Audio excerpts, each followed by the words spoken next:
Parashat Vayakel Shkalim. Deux noms pour une seule paracha. Pourquoi? C'est parce que demain, on va sortir deux Sifrei Torah. Dans le premier, on va lire la Sidra de la semaine, Vayakel. Et dans le deuxième, on va ajouter la Parashat Shkalim. Cette Parashat Shkalim fait partie des 4 parachiotes qu'il faut lire avant et pendant le Chodesh Adar. Alors, on va s'intéresser ici aux raisons pour lesquelles les Chachamim ont institué cette Parashat Shkalim. On va commencer par la Mishnah. Il donne une explication. C'est que Mashmin al Shkalim. Au temps du Beth Amikdash, il fallait annoncer la collecte du Machatzit Shekel. Pourquoi?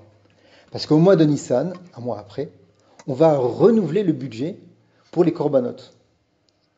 Et, afin de donner du mérite à tout à chacun du clan d'Israël, on leur a dit, amenez Machatzit Shekel, comme ça, toute la avoda qui va se faire là-bas, ça va être aussi grâce à vous, pour que vous ayez une part. C'est la première explication. La deuxième explication, c'est d'après la Gemara dans Megillah Kaftet, qui dit que Aman Aracha, dans ses plans qu'il a fomentés contre le clan d'Israël, il a prévu un gros budget de 10 000 pièces d'argent pour les anéantir. Alors Hachem, comme il nous aime, il a été Magdim Refoua la Maka. Il a donné la solution au problème avant que le problème il arrive. Il a dit, vous allez donner Machatzit Shekel, comme ça va être une kapara, une sorte de tzedaka, contre les 10 000 shekels que Aman Aracha il va amener plus tard. Ça va annuler sa mauvaise intention. Ça, c'est les deux explications classiques. J'ai entendu une troisième explication de Rav Illuminaire Miderman qui est magnifique, pleine de moussa. Toujours un rapport avec Machatzit Shekel. Au début de la parashat Kissa, qui dit ça, Rashi lui-même, que Moshe Rabbeinu n'a pas bien compris qu'est-ce qu'il fallait amener comme Machatzit Shekel.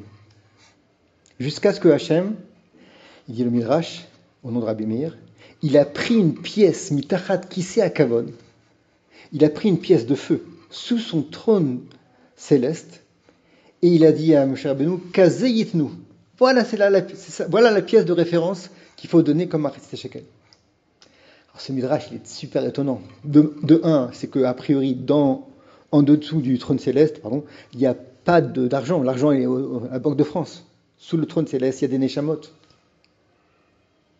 Deuxième question, comment ça se fait que cette pièce doit être faite de feu? Qui lui monte une pièce de métal?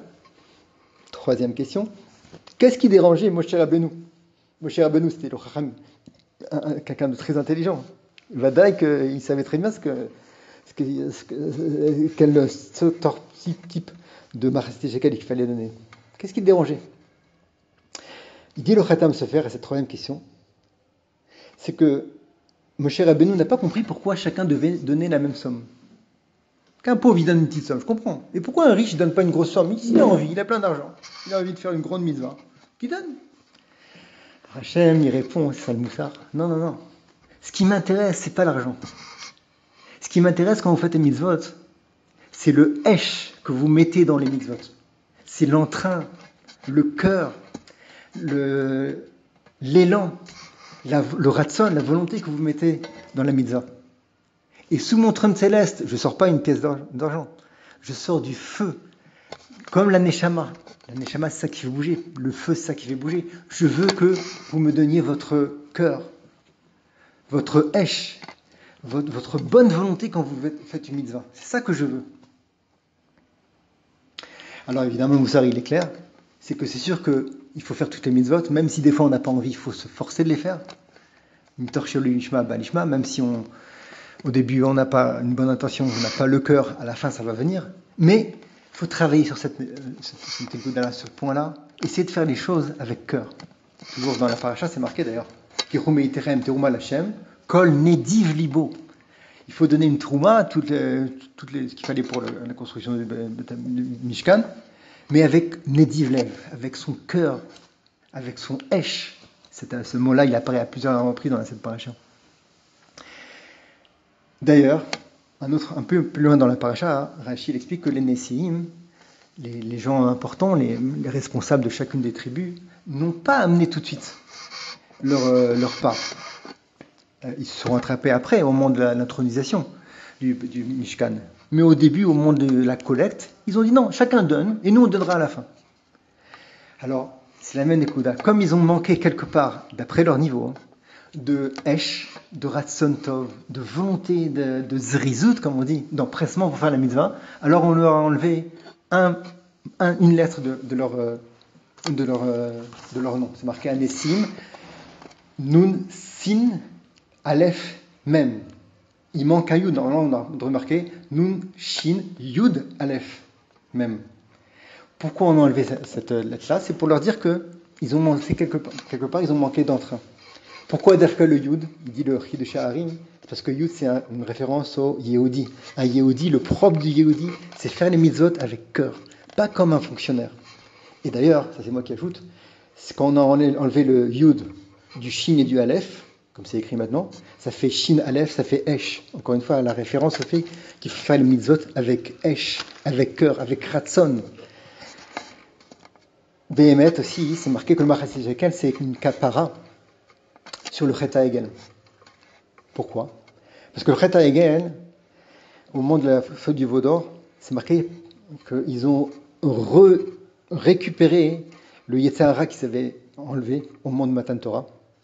C'est-à-dire au moment de la création, Adam Arishon, il n'y avait pas de Yetzer Hara. Après, il a fait la faute avec le Nachash, et le Yetzer Hara, il est rentré en lui. Au moment de Matan Torah, il est parti. Paska Zahamatam. Zohamatam. Alors, c'est marqué que, malheureusement, au moment du Chet HaEgel, lorsqu'ils ont fait la faute du veau d'or, le Zara, il est revenu. Pour faire kapara de ça, il faut amener Machatzis Shekel. Pourquoi? Parce que le Machatzis Shekel, comme on dit tout à l'heure, c'est du feu.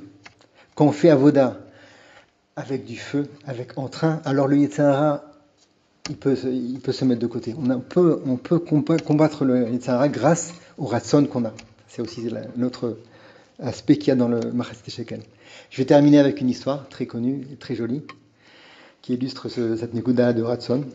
C'est qu'une fois, il y avait un Rav très très connu qui voulait chercher un khatan, un marié pour sa fille. Il avait pensé à plusieurs options. Et après, il a eu une idée, il a dit, on va faire un truc, je vais aller dans une super grande yeshiva, 300 Bachurim, je vais poser une super question dans la Gemara. Celui qui répond à ma question, ce sera mon futur khatan, mon beau-fils.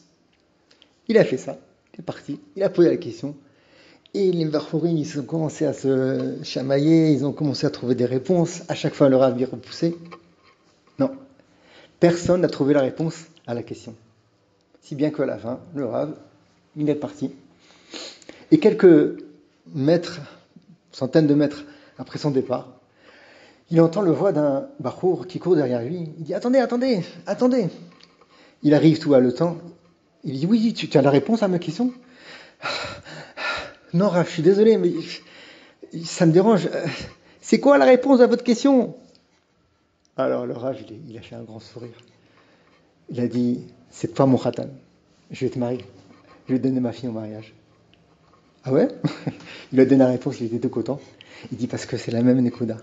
Ce qu'il a vu dans ce Bachour, c'est le Ratson, le Esh, la volonté, l'entrain, le cœur qu'il a quand il veut faire, en l'occurrence ici, l'Limud Torah. C'est ça qui est important dans un Yehudi. Tachem, qu'on soit toujours avec Hachem, avec notre cœur. Shabbat Shalom.